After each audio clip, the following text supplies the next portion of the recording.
11월 5일 목요일 하나님께서 저희에게 주시는 말씀은 데살로니가 전서 4장 1절부터 12절까지의 말씀입니다.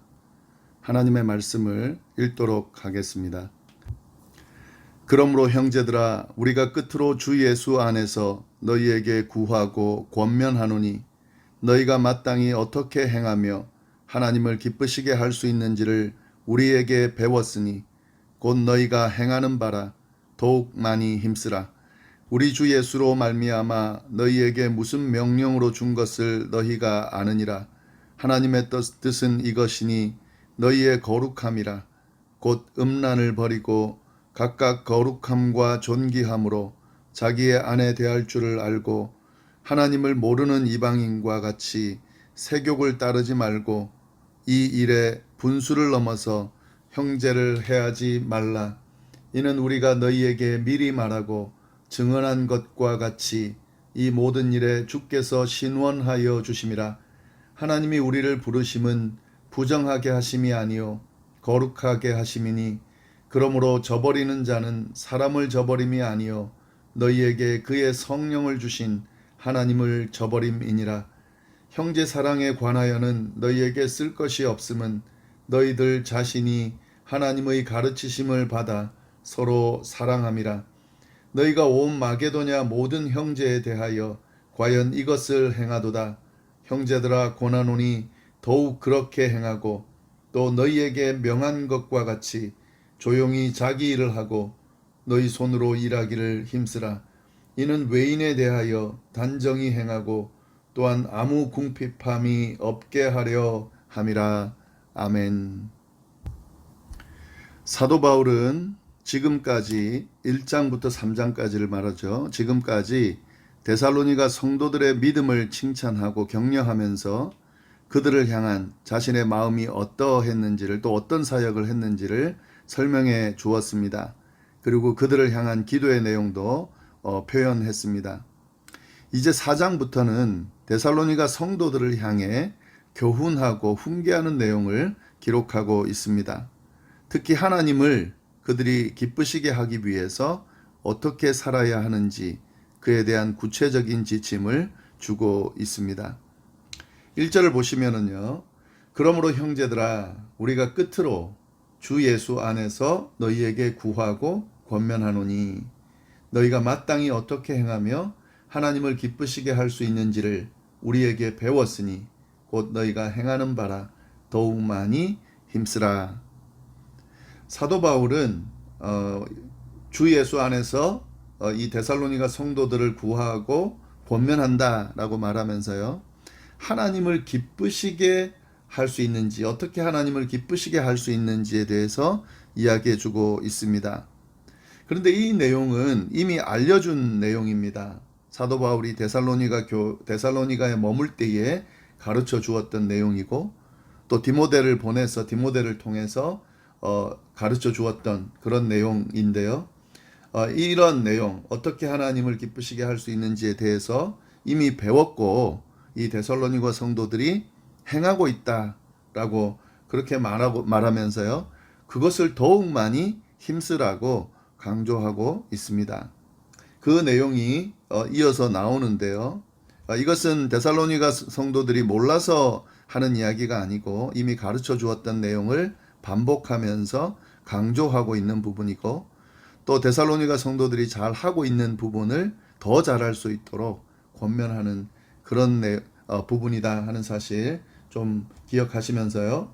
2절 보시면 우리가 주 예수로 말미암아 너희에게 무슨 명령으로 준 것을 너희가 아느니라. 바울이 가르쳤던 어떻게 하나님을 기쁘시게 할 수 있는지에 대한 그 가르침은 사도 바울이 준 가르침이 아니라 그것은 주 예수로 말미암은 것이다라고 하는 사실을 확실히 하고 있습니다. 이 내용은 뭐냐면 이 가르침은 일반적인 윤리나 도덕적으로 잘 해야 하는 그런 기준이 아니라 하나님이 기준이 되신다. 이 가르침은 하나님의 기준으로 주어진 것이다라는 사실을 의미하면서 이야기하고 있는 거죠. 그 부분을 좀 잘 설명해 주고 있고요. 그러면서 이야기합니다. 하나님의 뜻은 이것이다. 하나님께서 주신 주 예수로 말미암아 주신 명령, 그 뜻이 뭐냐면 너희의 거룩함이다. 하나님을 어떻게 기쁘게 할 수 있는가? 예수님을 통해서 주어진 가르침, 그 기준, 하나님의 기준은 거룩함이다 하는 거죠. 하나님이 원하시는 뜻은 성도의 거룩함이다 하는 겁니다. 하나님을 기쁘시게 하기 위해 해야 하는 것은 성도의 거룩함이다. 데살로니가 이 도시 자체가요, 마게도냐 지방의 중심 도시였는데 이 경제적으로 굉장히 부유한 곳이었습니다. 그런데 그와 함께 굉장한 음란함이 자리 잡고 있는 그런 도시였습니다. 성적으로 굉장히 문란했는데요. 결혼 전이나 후나 할 것 없이 이 첩을 두고 사는 것이 일반적이었고요. 창기들이 굉장히 많이 있었습니다. 그래서 장기들과 성관계를 하는 것이 굉장히 흔했던 그런 도시입니다. 그리고 이곳에 있던 이방 종교들의 그 행위 자체가 굉장히 음란했는데요. 사제들, 종교적인 행위를 집례하는 사제들과 이 성적 음란에 빠지는 것을 당연하게 여기는 그런 도시였습니다. 그래서 바울이 특별히 더 이 거룩함에 대해서 권면하고 있는 것입니다. 하나님의 뜻은, 하나님을 기쁘시게 할 수 있는 방법은 거룩함을 유지하는 것이다 라는 사실을 권면하고 가르치고 언급하고 있는 거죠. 그러면서 이제 쭉 그 거룩함에 대해서 이야기를 하는 거죠. 곧 음란을 버려라. 음란을 버리고 각각 거룩함과 존귀함으로 자기의 아내 대할 줄을 알아라. 예, 음란을 버리고 거룩함과 존귀함으로 자기 아내를 대하라. 그렇게 이야기를 하고 있고요. 하나님을 모르는 이방인과 같이 세욕을 따르지 말아라. 이 일의 분수를 넘어서 형제를 해하지 말아라. 이는 우리가 너희에게 미리 말하고 증언한 것과 같이 이 모든 일에 주께서 신원하여 주셨다. 음란하지 마라. 음란을 버리고 거룩함과 존귀함으로 아내 대할 줄을 알고 이방인과 같이 세욕을 따르지 말아라 라고 하는 이 내용들은 거룩함을 지키라고 하는 그런 내용인 거죠. 근데 여기서 자기 아내를 거룩함과 존귀함으로 대할 줄 알아라 라고 돼 있는데요. 이게 다른 번역들 중에는 자기 몸을 절제할 줄 알아라 하는 내용으로 번역되어 있는 내용도 있습니다. 그러니까 이 구절을 아주 구체적인 지침, 아내를 거룩함과 존귀함으로 대하라라고만 생각하지 마시고요. 그것을 포함한 아내뿐만 아니라 자기 자신도 잘 몸을 절제하면서 거룩함과 존귀함으로 대하라 하는 그런 말씀이다.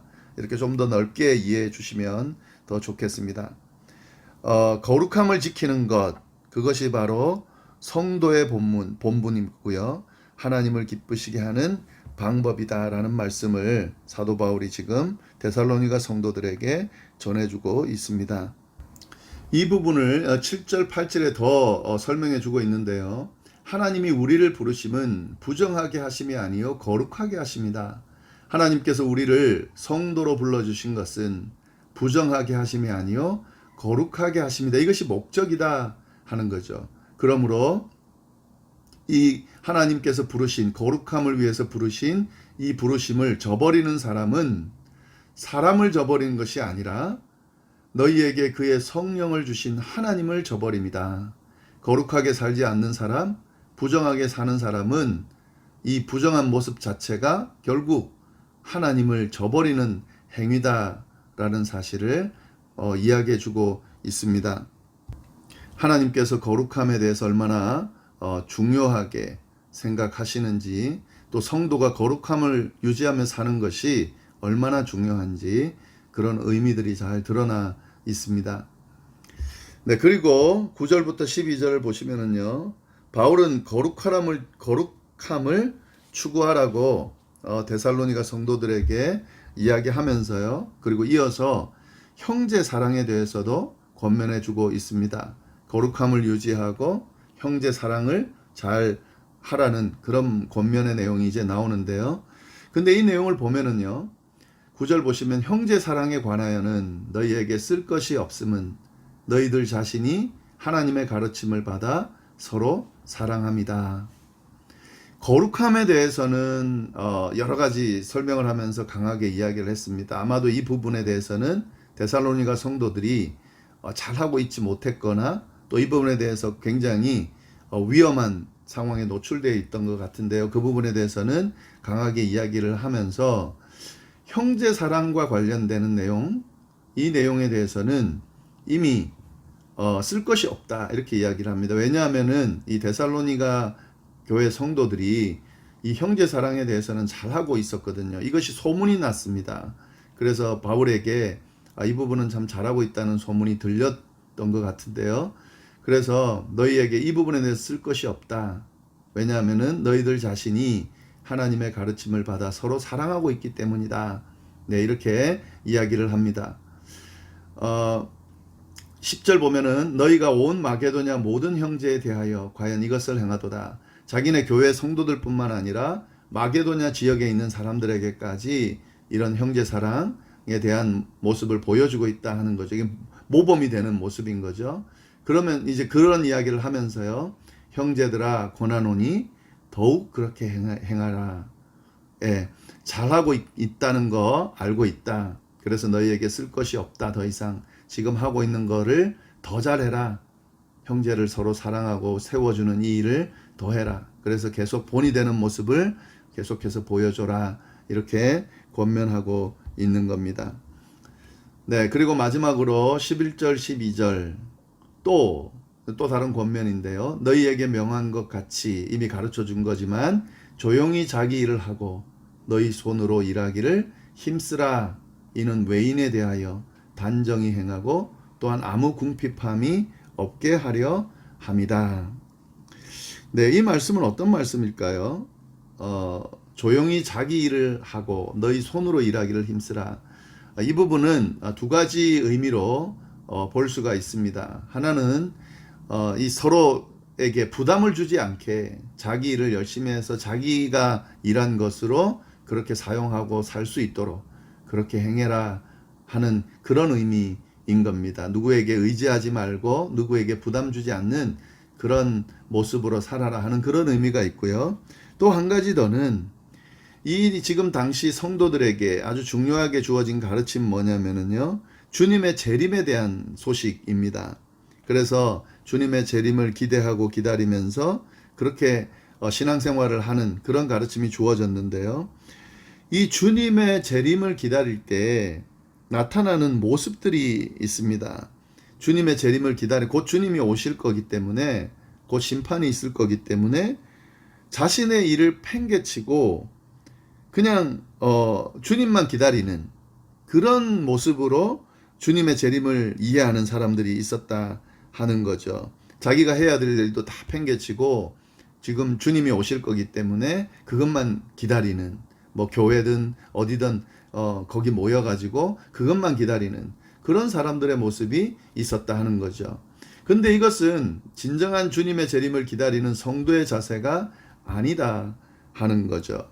너희에게 명한 것 같이 조용히 자기 일을 하고 너희 손으로 일하기를 힘쓰라라고 하는 그 의미 안에는 자신에게 주어진 일을 최선을 다해서 감당하라 하는 주님의 재림을 기다리는 자세가 바로 이거다 하는 거죠. 관심은 주님의 재림을 기대하는 곳에 두고 그러나 그 기다리는 모습이 자기에게 주어진 일을 조용히 감당하면서 최선을 다해서 그 일을 하는 그런 모습이어야 된다라고 하는 권면을 해주고 있는 겁니다. 이는 외인에 대하여 단정히 행하고 또한 아무 궁핍함이 없게 하려 함이라. 주변 사람들이 보기에 이 모습이 좀 이렇게 본이 되어질 수 있게끔 해라 하는 그런 의미가 되는 거죠. 정리해서 말씀을 드리면은요, 성도의 모습 그리고 하나님이 기뻐하시는 모습은 거룩함을 유지하는 것, 그리고 형제를 사랑하는 것, 그리고 자기에게 맡겨진 일을 최선을 다해서 감당하면서 다른 사람에게 의존하거나 부담이 되지 않게 살아가면서 특별히 주님의 재림을 기대하면서 기다리면서 자기에게 주어진 일에 대해서 최선을 다해서 행하는 이 행위들이 하나님을 기쁘시게 하는 성도의 삶이라는 사실을 사도 바울이 이 데살로니가 성도들에게 가르쳐주고 있는 겁니다. 이 말씀은 결국 오늘 종말의 시대를 살아가는 우리들에게 동일하게 주어진 말씀이다 하는 거죠. 이 말씀을 나에게 주시는, 우리에게 주시는 하나님의 말씀으로 받고 이 말씀대로 그렇게 살아갈 필요가 있습니다. 거룩함을 지키고 거룩함을 드러내는 성도의 삶을, 형제를 뜨겁게 사랑하고 서로 위해주는 그런 삶을, 그리고 나에게 맡겨진 일들을 참 소중하게 생각하고 감사함으로 그 일들을 잘 감당하면서 주님의 재림을 기대하며 살아가는 이 삶을 살아가는 것이 우리 성도의 삶이라는 사실 좀 잘 기억하면서 오늘 하루도 주님 안에서 잘 보내실 수 있기를 간절히 바랍니다. 기도하겠습니다. 하나님 아버지 감사합니다. 귀한 말씀 주셔서 감사합니다. 특별히 오늘 말씀을 통하여 하나님을 기쁘시게 하는 성도의 삶이 어떤 삶인지 다시 한번 잘 주목하고 새길 수 있도록 인도하여 주시니 감사합니다. 거룩한 삶 살 수 있도록, 이것이 바로 하나님께서 원하시는 삶임을 저희가 기억하면서 주님 앞에서 거룩함을 지켜갈 수 있도록, 또 거룩해져 갈 수 있도록, 성화되어 갈 수 있도록 주여 인도하여 주옵소서. 거룩함을 지키기 참 쉽지 않은 세상을 살아가고 있습니다. 하나님 함께하여 주옵소서. 주님께서 함께하여 주셔서 도와주셔서 강권하여 주셔서 거룩한 성도로서의 삶을 살아갈 수 있게 인도하여 주옵소서. 형제를 사랑하는 삶을 살아갈 수 있도록 인도하여 주옵소서. 주님, 형제 간의 다툼, 또 서로 간의 불신들이 팽배해 있는 그런 시대를 살아가고 있습니다. 성도 간의 사랑이 없는, 성도 간의 분열이 일어나는 그런 삶을 살아가고 있습니다. 하나님 아버지 함께하여 주옵소서. 주님 안에서 한 형제라는 사실을, 적이 아니고 원수가 아니라는 사실을, 분열이 아니라 하나로 화합되며 살아가는 것이 성도의 삶이고 하나님이 기뻐하는 삶이라는 사실을 깨닫게 해주셔서 그렇게 형제를 사랑하는 삶을 살아갈 수 있도록 주여 인도하여 주옵소서. 주님의 재림을 기대하면서 우리에게 맡겨진 그 일들을 소중하게 생각하고 최선을 다해 감사하면서 그렇게 살아가는 저희가 될 수 있게 하여 주시고, 우리의 삶이 형제들에게 또 주변 사람들에게 주님 피해를 주는, 부담을 주는 삶이 아니라 나누는 삶, 베풀면서 살아가는 삶을 살아갈 수 있도록 주여 인도하여 주옵소서. 오늘 하루도 주님 어디에서 무엇을 하든지 주님의 은혜 가운데 풍성한 삶을 살게 되기를 간절히 바라고 살아계신 예수님의 이름으로 기도드립니다. 아멘.